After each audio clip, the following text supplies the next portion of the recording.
अस्सलाम वालेकुम समाइन, मैं हाज़िर हूँ अपने एक नए व्लॉग के साथ। अच्छा, मैं कोशिश करता हूँ कि जो हमारा लोकल चैप्टर है डीजी खान का, तो मैं इस चैप्टर को टच ना करूँ, इस पे मैं ज़्यादा बात ना करूँ, क्योंकि जो यहाँ पे फिर लोग इस तरह से सोचते हैं या तो ये किसी को ब्लैकमेल कर रहा है या इसका कोई पर्सनल इशू है।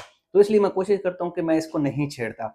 मजबूरी आ जाए जब कोई चीज़ें इतनी ब्लाइंडली हो रही हों, यानी कि किसी के साथ इतनी ज़्यादती हो रही हो, तो बंदा फिर बोलना बनता ही है। अच्छा, ये 1 मिनट आप एक क्लिप सुन लें, फिर इस पर बात करते हैं। जहाँ से आप मंथली लेते हैं उनको कार्ड क्यों दिए हुए हैं? किसने मंथली लिया है? मेरा तो ये कार्ड कहीं से भी साबित कर दे, जो सजा चोर की वो मेरी। अच्छा, बेसिकली ये ना हमारे सहाफ़ी हैं शहद अवान। इसने किसी ट्रैफ़िक पुलिस वाले को पकड़ा हुआ है और उससे ये पूछ रहा है कि आपने अपने कार्ड दिए हुए हैं और आप मंथलियाँ लेते हैं।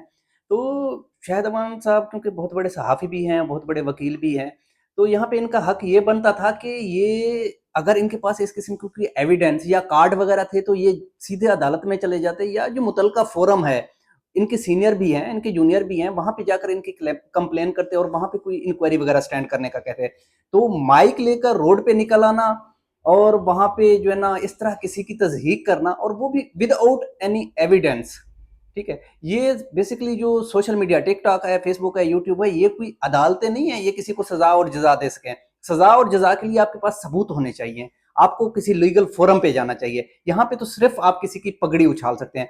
तो मैंने पहले तो कन्फ्यूज़ हो गया कि ये कुछ कर क्यों रहा है? हालाँकि बड़ा अच्छा बंदा है, बड़ा सीनियर सहाफ़ी है, अक्सर औक़ात ये बड़े अच्छे-अच्छे प्रोग्राम करता है। तो फिर मुझे आगे जाके इसी क्लिप में ही इसका वजह मालूम हो गया कि क्यों हो रहा है। ये आप गौर से सुनें दोबारा।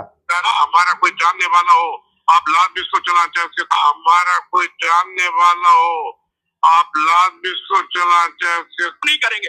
ये है असल मसला। क्योंकि यहाँ पे शायद जो मुझे महसूस हुआ है या थोड़ा बहुत जो मैंने पता किया है, इन्वेस्टिगेट किया, तो उसमें मेरे समझ यही आया कि हमारे बावकार सहाफ़ी साहब ने किसी को अपना कार्ड दिया हुआ था। शायद उसके जानने वाले ने कोई ट्रैफिक रूल की वायलेशन की होगी, जिसको ट्रैफिक पुलिस वालों ने चालान कर लिया। उसके जो ना एंगर में या गुस्से में आकर सहाफ़ी साहब ने अपना माइक पकड़ा और निकल गए पुलिस वालों की तज़हीक करने रोड पर। तो ये कोई जस्टिफिकेशन नहीं है। अगर आपके कार्ड को कोई नहीं मानता बंदा, अगर कोई जो ना इस मुल्क के कवानीन को फॉलो कर रहा है, आपको एक पढ़े लिखे होने के नाते उसका एहतराम करना चाहिए। यार देखो, उसने किसी किस्म के ब्लैकमेलिंग, हालांकि उस बंदे के माइंड में होगा, जिस बंदे ने आपके कार्ड को रिजेक्ट किया होगा, कि उसके साथ आगे क्या होगा। उसके बावजूद भी वो कानून के साथ खड़ा हो गया, उसने कानून के वायलेशन को बर्दाश्त नहीं किया, और उसके बावजूद भी उसने उस बंदे के साथ उसी तरह से पेश आया जिस तरह एक आम पाकिस्तानी के साथ पेश आए हैं। शायद उसको प्रोटोकॉल ना देना या बड़े सहाफ़ी साहब के कार्ड को ना मानना इस पुलिस वाले की गलती होगी, जिसके बिना पर इस तरह माइक लेकर उसके मुंह में दबाकर उससे ज़बरदस्ती इंटरव्यू लेने की कोशिश की जा रही है। ये मेरे ख्याल में नहीं होना चाहिए। अब हमें थोड़े से एक बाशऊर कौम का जो है ना बाशऊर कौम के तौर पर अपने आप को पेश करना चाहिए। हम भी बता सकें दुनिया को कि हम भी अगर कोई सहाफ़त वगैरह या कोई भी प्रोफ़ेशन में हैं, तो हम ईमानदारी से करते हैं।